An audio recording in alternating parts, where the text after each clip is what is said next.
நான் ஓய்ந்திய பெண்ணை பாரதி பேசுகின்றேன். பூசம் நட்சத்திரங்களும் 27 நட்சத்திரங்கள்ல ரொம்ப அதிர்ஷ்டமான நட்சத்திரங்கள் சிலது இருக்கு. அதில் இதுவும் ஒன்று. நேற்றே நான் பூசத்துக்காக விஜய் அவர்களுடைய பர்த்டேன்றதுனால அது வேற மாதிரி போட்டிருந்தேன். கடைசி வரைக்கும் கேளுங்க. பூசம் கடகராசி, சனி அதிபதி, தேவதை பிரகஸ்பதி, அதாவது தேவர்களினுடைய குரு. தைப்பூசம் அந்த முருகர், அந்த தைப்பூசம் சமயத்தில் ஸ்ரீரங்கத்தில் இருக்கிற பெருமாளுக்கும் தங்கச்சி இவங்க சமயபுரம் மாரியம்மாவுக்கும் 10 நாள் அந்த தைப்பூசம் சமயத்தில் திருவிழா மாதிரி நடக்குது. தங்கச்சிக்கு சீர் அனுப்புது, அதெல்லாம் நடக்குது. அந்த ஐயா வைகுன்று பூசம் நட்சத்திரம் ஓங்காரக்குடியில் அரங்கநாதர் ஜீவசமாதி ஆனார். திருவண்ணாமலை வடக்கு ராஜகோபுரத்தை கட்டி அம்மணி அம்மா பூசம் நட்சத்திரம் அன்னைக்கு தான். வள்ளலார்து பூசம் அந்த இடுமனுக்கும் இது நடந்து அந்த சமயத்தில் அகஸ்தியரும் அதில் சம்மந்தப்படுறது. 9 பேர் அதில் சம்மந்தப்படுவாங்க. இந்த ஞானிகள் எல்லாமே வாழ்க்கையில் எல்லாராலையும் எதிர்க்கப்பட்டு தான் மேலே வந்திருப்பாங்க. அதனால நிறைய பூச நட்சத்திரம் ஓஹோன்னு ஏன் சொல்கிறீங்க, நாங்களே ரொம்ப கஷ்டப்பட்டு வந்தோமே நீங்கள் நினைப்பீங்க. அதில் ஒரு கொடூரமான கெட்ட பெயர்களையோ அவமானங்களையோ இல்லை வாழ்க்கையில் டெய்லி அன்னாட சாப்பாட்டுக்கு பொதுவாக அந்த ஞானிகளாக தான் வராங்க. அவங்க வந்தால் தியாகம் பண்ணி அவங்க அப்படி வராங்க. குடும்ப வாழ்வில் சாதாரண வாழ்க்கையில் அவங்க பெரிய ஆளாக வரணும்னா கூட சில கஷ்ட காலங்களை அனுபவிச்சு தான் அவங்க மேலுக்கு வர மாதிரி இருக்குது. கொடுக்குற மனசு இருக்கிறவங்க. ஏன்னா ஞானிகள் எல்லாமே உங்களுக்கு தான தர்மம், சாப்பாடு, வள்ளலாறு அதெல்லாம் அதுதான். இதுக்கான பெயர் திஷ்யன்னு அர்த்தம்.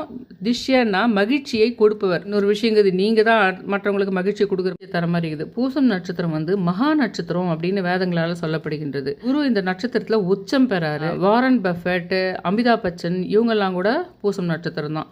நீங்கள் கொடுக்கறதுல மகிழ்ச்சி படுறீங்க, ஆனால் திருப்பி கேட்க மாட்டீங்க. ஆமை பொம்மை தான் உங்களுக்கு ரொம்ப முக்கியம். அதை பித்தளையிலையோ இதுலையோ நிறைய உங்களுக்கு அந்த இது ஃபெங்ஸுய் இதிலெல்லாம் கூட உங்களுக்கு நிறைய இருக்கும். அதை வாங்கி வீட்டுக்கு முன்னாடி வரும்போது என்ட்ரன்ஸில் வச்சு அதுக்கு எதிர்க்க தண்ணி வச்சு பூ போட்டு வச்சுக்கிறதோ, ஆமை பொம்மையே சின்னதாக ஒரு பிக்சர் மாதிரி பர்ஸில் வச்சுக்கிறதோ, இதெல்லாம் பண்ணிங்களேன்னா உங்களுக்கு வாழ்க்கையில் இந்த கடுமைகளை நீங்கள் தாண்டி வரீங்க இல்லைங்களா, அந்த இடத்துல உங்களுக்கு கொஞ்சம் ஈஸியாகவும் கொஞ்சம் மேலாக இருக்கும். மேலே கடல்ன்றதுனால நீர்வாழ் உயிரினங்கள் எல்லாரையுமே குறிக்குது. அதில் ஆமை மெயினாக குறிக்குது. வீட்டில் படிகாரம், பித்தளையால் செய்யப்பட்ட ஆமை பொம்மைகளுக்கு தான் உங்களுக்கு நிலையான செல்வத்தை கொடுக்கறதும் நீண்ட ஆயுள மன அமைதி கொடுக்குற விஷயமும் ஆமை தான். எல்லாருக்குமே அது நல்ல சிம்பிள் ஆமை. உங்களுக்கு பசுவினுடைய சிலையும் நீங்கள் வச்சுக்கலாம். ஆனால் பூசம் நட்சத்திரத்தினுடைய தெய்வம் பிரகஸ்பதி. அதனால்தான் இதுக்கு எவ்வளோ முக்கியத்துவம். ஆன்மீக ரீதியாக பசுவினுடைய வடிவம் செல்வத்தை பெருக்கிறதுக்கும் உங்களுக்கு முடியும். பசு கண்ணுக்குட்டி சேர்ந்த மாதிரி பொம்மைகளையும் நீங்கள் வீட்டில் வச்சுக்கலாம். உங்களுடைய நிறம் நீல கலரும் சிவப்பு கலந்த சாம்பல் நிறம் தான் உங்களுடைய நிறம். அதை நீங்கள் அடிக்கடி தேவையான இடத்துல பயன்படுத்தணும். 3ன்ற நம்பரும் 8ன்ற நம்பரும் உங்களுக்கான நம்பர்னும். வெள்ளை கூட நீங்கள் யூஸ் பண்ணலாம்.